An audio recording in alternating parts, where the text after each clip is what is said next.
Vive Ségou, vive le Mali, vive l'unité retrouvée de mon peuple, vive l'Afrique.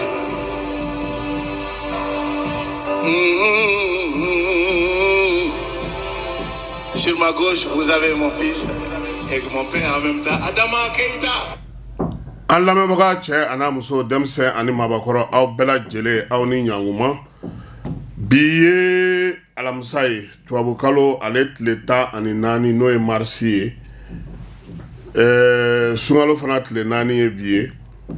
an ka wulada in na kibaruya an b'o daminɛ sankaw fɛ yen mata mobili dɔ kɔni ale ye accident kɛ mobili a bɔra ɲanso k'i kunda solola kan mobili yɛrɛ kɔni kun bɔtɔ do Bamakɔ a bɛ ka taa Mopti a yirala k'a fɔ ko min ye sodito ma ko olu ka mobili do maa 29 o de tun bɛ mobili in kɔnɔna na min ye maa 15 olu sɛbɛkɔrɔ jewina 3 ala y'olu ka kalifa minɛ a la u y'olu ta ka taa n'olu ye sankaw fɛ yen kibaruya in an y'a sɔrɔ ka bɔ an baarakɛɲɔgɔn n'o ye Santoro Ture ye ka sankaw k'u bɛɛ lajɛlen fo ka cɛsiri n'u ka timinandiya la ko ala ka sunkalo timɛko ɲuman di ani olu bɛɛ lajɛlen ma Amara Mamudu Ndaw ale ye jagokɛla ye a bɛ Kalabankura a ko k'a y'a mɛn ne da ko ne ko min ye kurantigɛ programme ye ko a bɛ sen kelen kan anw fan fɛ yan anw fan fɛ yan kɔni a bɛ sen kelen kan nka a ko k'olu fan fɛ Kalabankura ye Mamudu ko mercredi don n'o ye araba ye kunungo o sɔgɔma kabini nɛgɛ kanɲɛ 5 fo kana se bi sɔgɔma nɛgɛ kanɲɛ 5 ma ko o ye heure 24 ye ko olu ma kuran ye u ɲɛna ko wa ko fo ka taa se seli fana tɛmɛnen miniti 10 miniti 50 ani kɔ kan ko heure 10 ko olu kɔni k'u ma kuran ye u ɲɛna ko ne ko programme ka ɲi anw fan fɛ yan ne m'a fɔ ko kuran bɛ k'an labɔ dɛ ne ko programme u ye min sɛbɛn ka ci a bɛ tigɛ waati min a bɛ na waati min anw fan fɛ yan n'o tɛ anw yɛrɛ filɛ sa kuran tɛ yan kabini 9h kuran tɛ anw fɛ yan bi yɛrɛ an ka sɔgɔmada na journal yɛrɛ bɛɛ lajɛlen y'a ye k'a fɔ an ye gɛlɛya sɔrɔ o la k'a sababuya kɛ kuranko ye donc Ndaw programme u ye min fɔ u bɛ k'a kɛcogo kɔnɔna anw fan fɛ yan nka k'a fɔ k'anw fana de nisɔndiyalen don kuranko la ayi dɛ kuran kɔni anw bɛ min fɛ o ye dayimu kayimu ye a kan na sabula o de ka ɲi anw ka masiw ma n'o tɛ tigɛtigɛli o ji t'anw si jɛ ayiwa énergie ko Kalabankurakaw ko ni olu tile kelen ye u ma kuran ye u ɲɛna aw ka programme k'olu kɔni olu b'a kɔfɛ de olu tɛ ka foyi sɔrɔ a la Burɛmukaw fɛ yen Burɛmu fana olu fana y'a jira k'a fɔ ko Orange Mali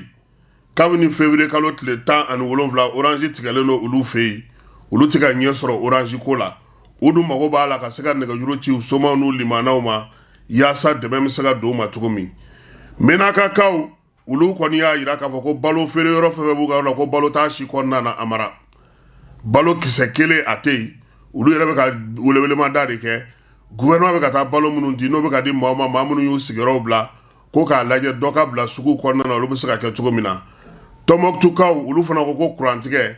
ko a sariya bɛ ka bato olu fɛ yen gouvernement ye programme min bɔ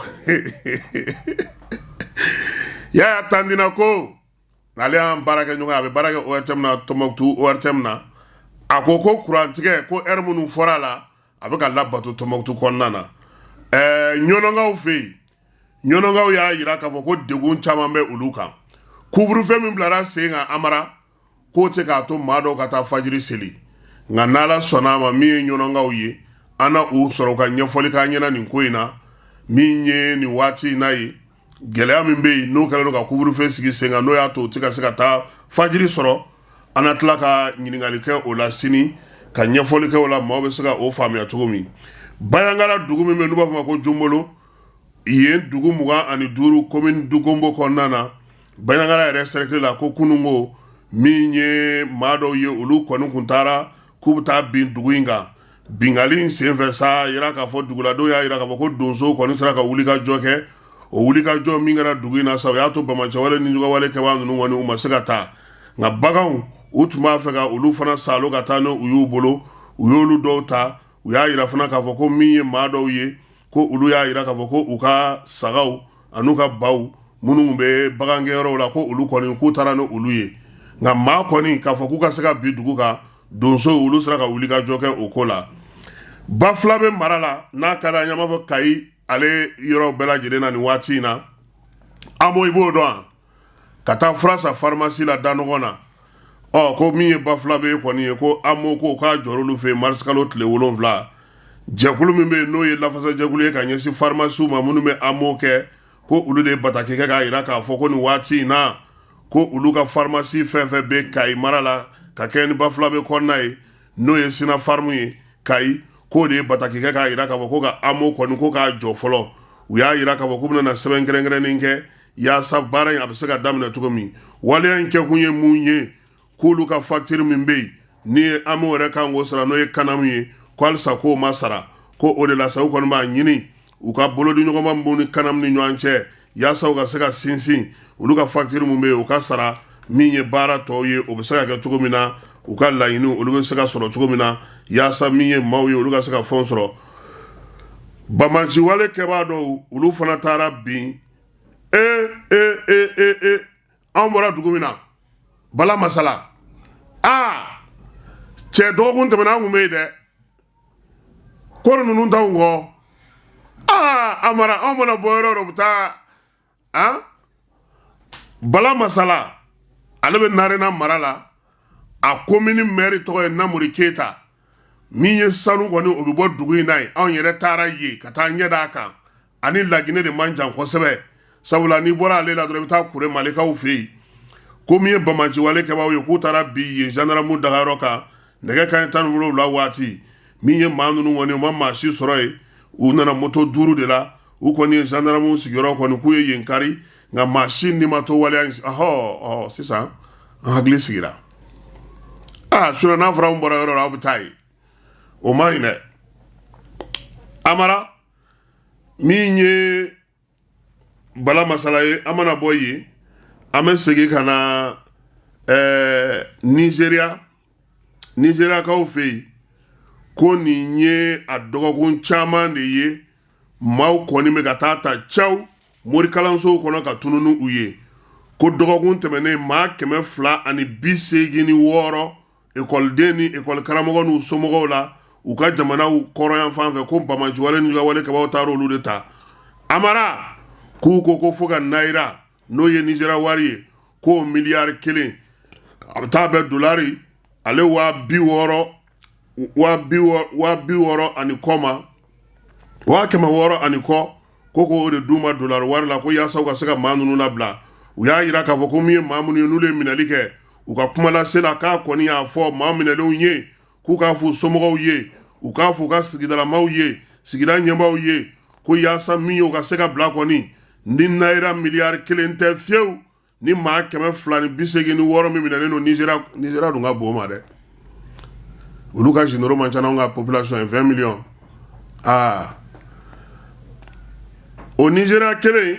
a jamanakuntigi n'o ye Tinubu ye k'a ye yamaruya di ko dancɛ min bɛ u ni Niger cɛ pankuru sira fɛ min ye duguma sira fɛ ko k'a bɛɛ lajɛlen dayɛlɛ ko yaasa min ye baaraw ka se ka kɛ cogo min Nigéria yɛrɛ fanga ka baarakɛyɔrɔ kunnafonidila n'o ye Ajuru Ngale ye ale kɔni ye kibaruya in di kunnafonidilaw ma ko sabula ko nin waati in na ko u dafɛ jamanaw Nigéria dafɛ jamanaw n'o ye Niger ye ani fana k'u ni Laginɛ fana ni ɲɔgɔn cɛ ko sanction k'olu wulila ka bɔ u kan ko u ka se k'u ka baaraw kɛ Tinubu k'a b'a ɲini u fɛ ko baara in ko a ka kɛ ka se fo a dan na yaasa Niger ale tun bɛ baara min kɛ kɔrɔlen a ka segin k'o bɛɛ lajɛlen daminɛ ani Nigéria ni ɲɔgɔn cɛ ko kuma tɛ k'u ka kabilaw bɛɛ lajɛlen ye kelen ye Tchadikaw fɛ yen bɛrɛbɛrɛlitɔ min bɛ yen n'a bɛ fɔ a ma parti politique ko PSF ni ale ɲɛmaa Yaya Dilo ni ale fatura dɔgɔkun tɛmɛnen ninnu na k'a ka tɔn k'u y'a jira k'a fɔ ko k'a ci ka bɔ yen jamanakuntigi y'a jira k'a fɔ ko min ye maa in ye k'a tun y'a ɲini ministère de l'intérieur fɛ k'u ka sɛgɛsɛgɛli kɛ u ka ministre de l'intérieur n'o ye Liman Mamati ye k'o yɛrɛ ye sariya ta o don conseil des ministres la k'a fɔ ko tɔn in ko k'a tɔn ci ka bɔ yen pewu wa min ye cour suprême u ka cour suprême ɲɛmaa ye k'o ka fɛɛrɛ tigɛ cogoya suguya bɛɛ lajɛlen na yaasa tɔn in bɛ se ka ci cogo min a mara ko sariya kisɛ minnu sigilen don tɔnw sigili kan n'o ye bɛrɛbɛrɛli tɔnw ye ko a kɔni b'o o sariya sɔsɔ ko nka ko ka kɛ ni waleya minnu kɛra ko ka taa ni bɛrɛbɛrɛlitɔ in dagayɔrɔ dakari k'a ɲɛmaw fa ko ka wulikajɔ ninnu bɛɛ lajɛlen kɛ ko ka da de o kan ten k'o tɛ ko ɲuman ye faransikaw fɛ yen amiral ale ni ancien sénateur kɔrɔ ni o tun bɛ Paris ko ala y'o ka kalifa minɛ a la ale yɛrɛ ka kalifa minɛ a la tarata tɛmɛnen ka dugu jɛ araba la u y'a yira k'a fɔ ko min ye Charles de Gaulle ye k'o den saba laban de don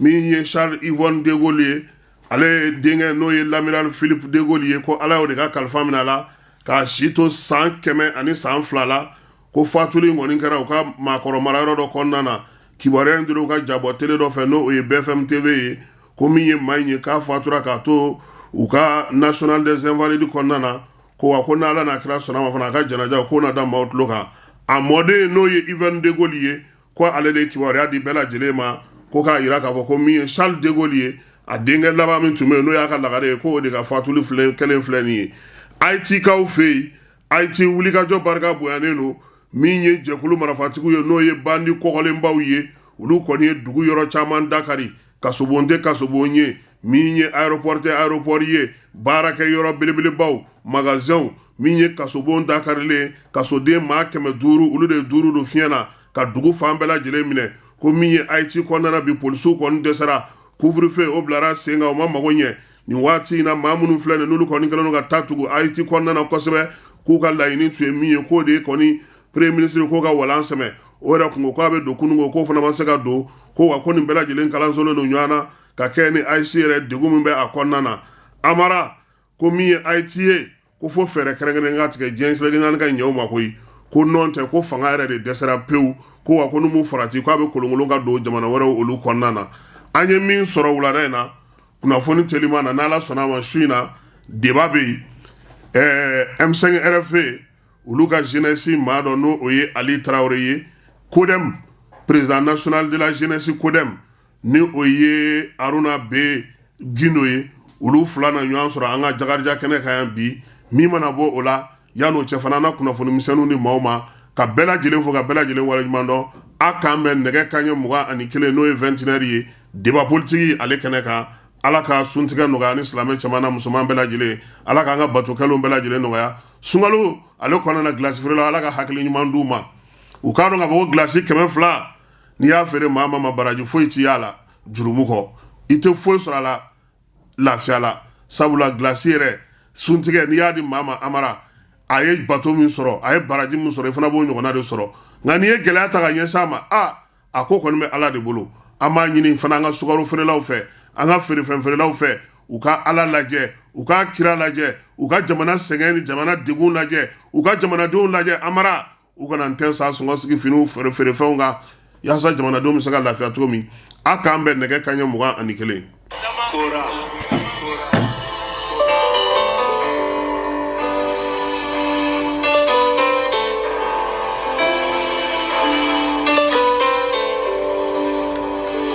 Aussi un maître